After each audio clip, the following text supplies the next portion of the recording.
Je t'aime, je suis avec toi, promesse suprême qui soutient ma foi. La sombre vallée n'a plus de terreur, l'âme consolée.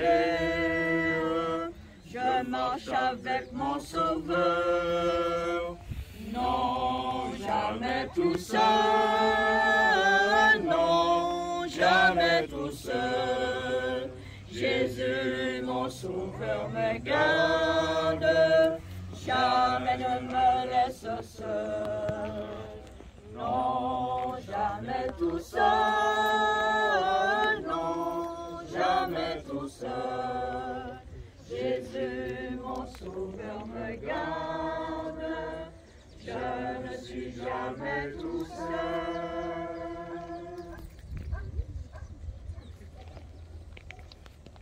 Mesdames et messieurs, chers frères et sœurs, chers sympathisants, permettez-moi de vous saluer à nouveau.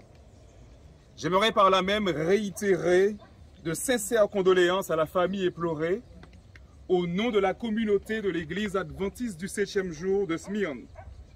En effet, nous sommes ici réunis dans ce cimetière afin de remettre à la terre la dépouille de notre cher frère. Il s'agit très certainement du moment le plus difficile du service funèbre.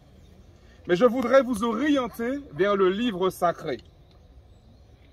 Car il s'agit là d'un livre qui a fait et qui continue à faire ses preuves en matière de consolation, de réconfort et d'espérance certaine. Effectivement, le Saint-Livre nous dit ceci dans Jean 14, versets 1 à 3. « Que votre cœur ne se trouble point. Croyez en Dieu, croyez en moi. Il y a plusieurs demeures dans la maison de mon Père. Et si cela n'était pas, je vous l'aurais dit.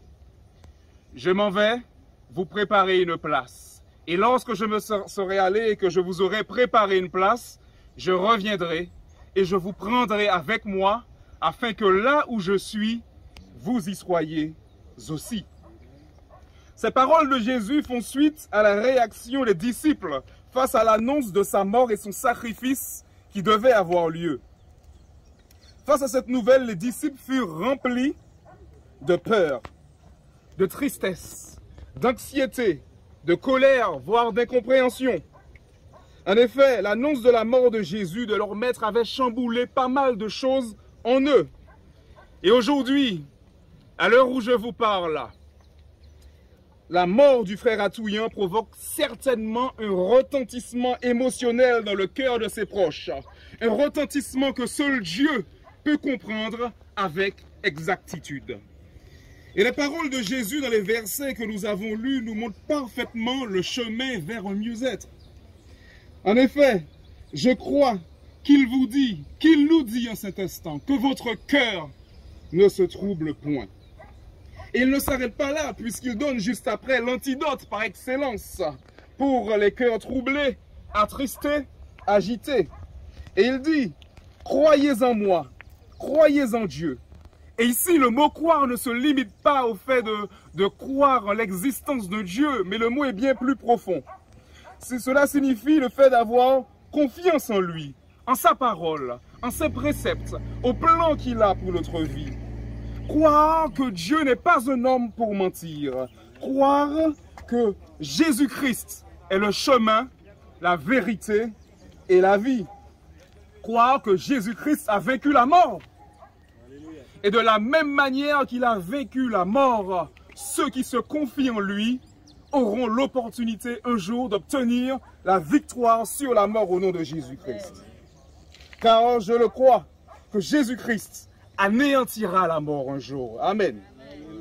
D'ailleurs, la parole de Dieu nous dit ceci dans 1 Corinthiens 15, verset 26. que le dernier ennemi qui sera détruit, c'est la mort. Et je dis amen à cela. Amen. Et dans le passage de Jean 14, versets 1 à 3, on voit qu'après avoir encouragé ses disciples à croire en lui, Jésus leur dit ceci: il y a plusieurs demeures dans la maison de mon Père. En d'autres termes, il nous dit quoi? Il nous dit qu'il y a de la place pour chacun d'entre nous dans la maison de son Père. Que si nous tenons ferme, si nous nous appuyons sur Jésus-Christ, le rocher des siècles, il y a une place en réserve pour nous dans la maison de son Père. Et j'aime à vous dire, mes amis, que dans cette maison dont Jésus parle, il n'y aura plus de souffrance. Alléluia. Il n'y aura plus de douleur. Amen. Il n'y aura plus de deuil. Amen. Mais il n'y aura que de la joie. Amen. Et que du bonheur. Et j'aime à rappeler que ce qui nous ronge, que ce qui vous ronge aujourd'hui et ici même, n'existera plus dans le lieu que Dieu a préparé pour les élus. Je vous invite donc à placer votre confiance et votre espérance en celui qui a des projets de paix et non de malheur pour vous. Ensuite, Jésus rajoute ceci: je reviendrai et je vous prendrai avec moi. Ce qui est intéressant, c'est que le verbe utilisé pour je reviendrai, on l'a traduit, on a utilisé le temps futur, mais il s'agit de présent futuriste. Et c'est une manière de nous montrer que cette chose est une vérité tellement certaine qu'on peut considérer comme si c'était fait aujourd'hui lorsque Dieu l'a prononcé. Lorsque Jésus dit je reviendrai, ce n'est pas une utopie, mais c'est la réalité. Car il reviendra chercher ses enfants. Et ici, Jésus fait référence à sa seconde venue. Et ça nous renvoie à ce que l'apôtre Paul déclare dans 1 Thessaloniciens 4, versets 16 et 18, passage que pasteur Lassonnier nous a mentionné dans sa prédication. Le Seigneur lui-même a un signal donné à la voix d'un archange et au son de la trompette de Dieu, descendra du ciel et les morts en Christ ressusciteront premièrement. Ensuite, nous les vivants qui serons restés, nous serons tous ensemble enlevés avec eux sur des nuées à la rencontre du Seigneur dans les airs, et ainsi nous serons toujours, pas un jour, mais toujours avec le Seigneur. Consolez-vous donc les uns les autres par ces paroles. Mesdames, Messieurs, cette promesse de l'Éternel est certaine. Nous sommes plus proches que jamais de son grand retour. Amen. Et mesdames, messieurs, chers frères et sœurs, chères familles, que le Seigneur nous bénisse et nous console, et que nous puissions de notre vivant prendre position pour le royaume de gloire que Dieu nous réserve. Que l'Éternel soit avec chacun d'entre nous. Amen. Avec de telles paroles d'encouragement pour chaque membre de la famille et pour nous tous qui sommes attristés par la disparition de notre frère, je voudrais vous inviter maintenant à tourner nos regards vers notre Dieu, juste avant de placer le corps dans ce tombeau, dans cette terre, afin que nous puissions trouver en lui ce réconfort, cette consolation. Donc je vous invite donc à prier avec moi. Notre Dieu, notre Père Céleste, cet après-midi, nous sommes ici réunis avec la famille, afin, Seigneur, de déposer le corps de notre frère à la terre, d'où ce corps a été tiré, a été pris.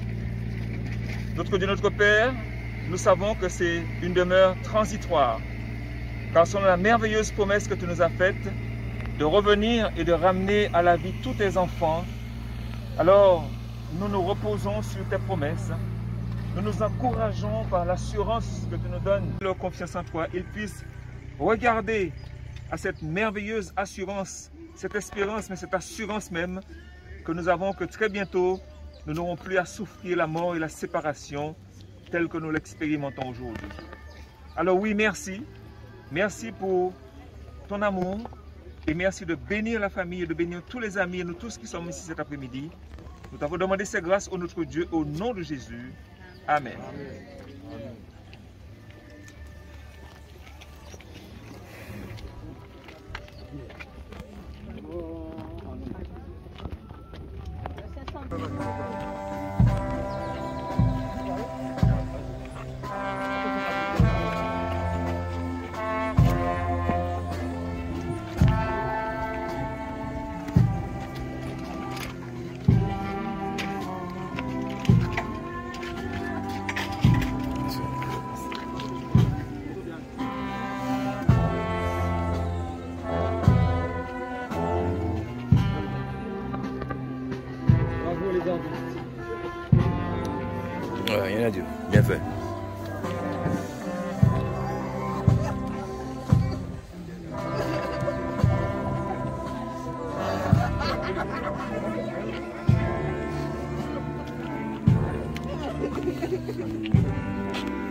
Ça va?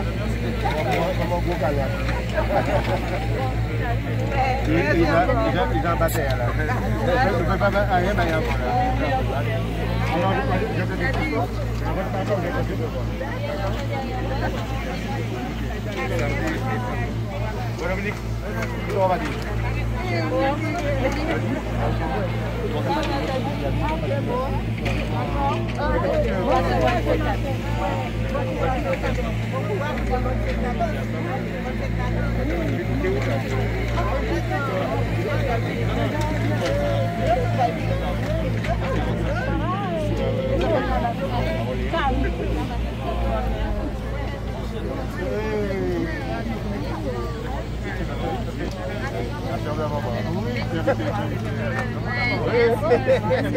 Merci.